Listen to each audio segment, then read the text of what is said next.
Hi, everybody. Welcome to the Sports Roundup with Sushil. Thank you for the privilege of your time. I'm here today with a sports fanatic, Naveen, somebody who, one, I admire his sports acumen, and I know how crazy he is about sports, just like I am. So, welcome to the show again, Naveen. Hey guys, this is Naveen, and I'm here for some friendly banter with Sushil. I love it. Naveen, let's get right into it. We actually, right in our previous episode, we were talking about the AFC Championship game that is happening today on Sunday, January 28th. Before I jump into NFC, let's actually round that discussion and let me ask you, who do you have in this game? So let's do some picks and then I'll take it one step further. Let's do the pick and give me a score. I I'm going to pick the Ravens, 30-24, and I take the Ravens to be better than the betting line. Great. So you're covering the spread and then you're going Ravens 30 to 24. Absolutely. Okay. This would be the first time I think the Chiefs would have given up 30 points this year to an opposing team. So that's going to be fun. We'll find out in the next episode when we do a postmortem, because that's a bold take, Naveen. So I am, no surprise, I kind of gave it away on the last episode. I'm going with the Chiefs. I think it's going to be a close one. It will be a defensive battle. I think I'm picking the Kansas City Chiefs to do 21-17.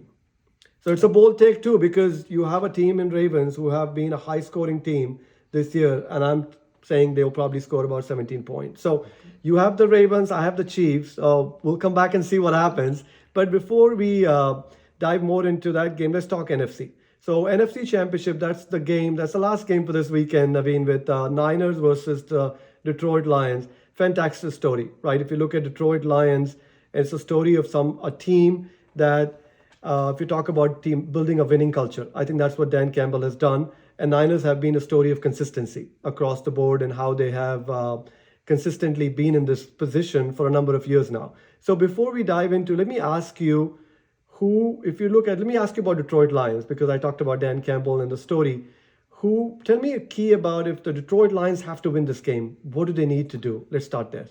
So I'll give you one key on offense and one key on defense.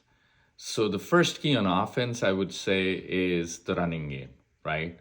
With Jahmyr Gibbs and Montgomery, if they can control the line of scrimmage against the 49ers, who are a great run defense, but I believe if the Detroit Lions can take care of business and control the clock and keep the ball with themselves with the running game, I think they have an excellent chance.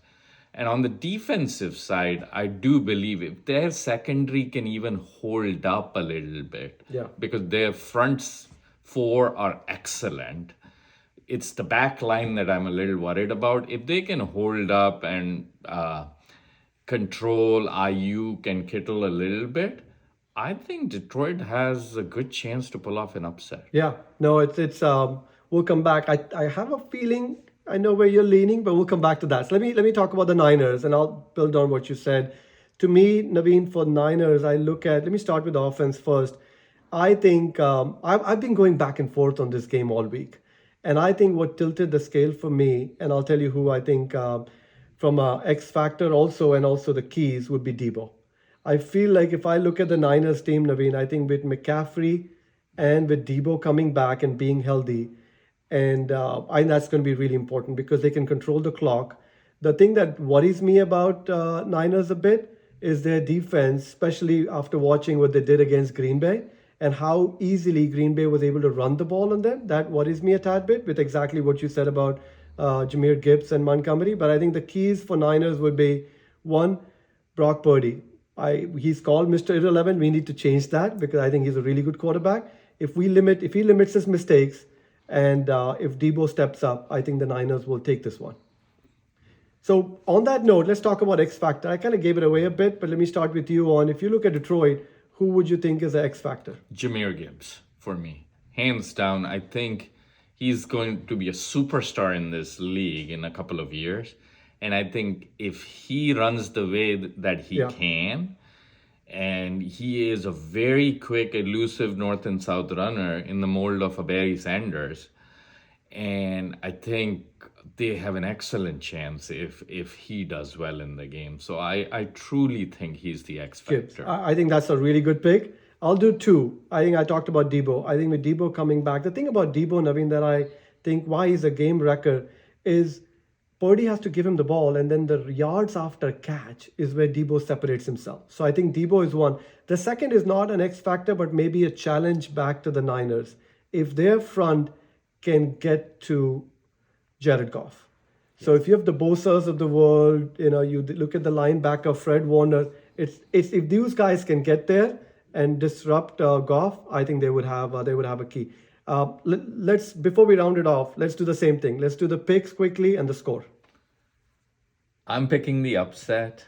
I'm I like it. going 27-24 Detroit. 27-24 Detroit. And I was debating about this a lot, and I like Lions a lot, but I'm going with the home team, sticking with the Niners, and I'm going to do about 27-21 with the Niners winning and barely covering the spread. So that's all we have, everybody, on the Sports Roundup. Thank you for joining us, and we'll be back with the next episode soon.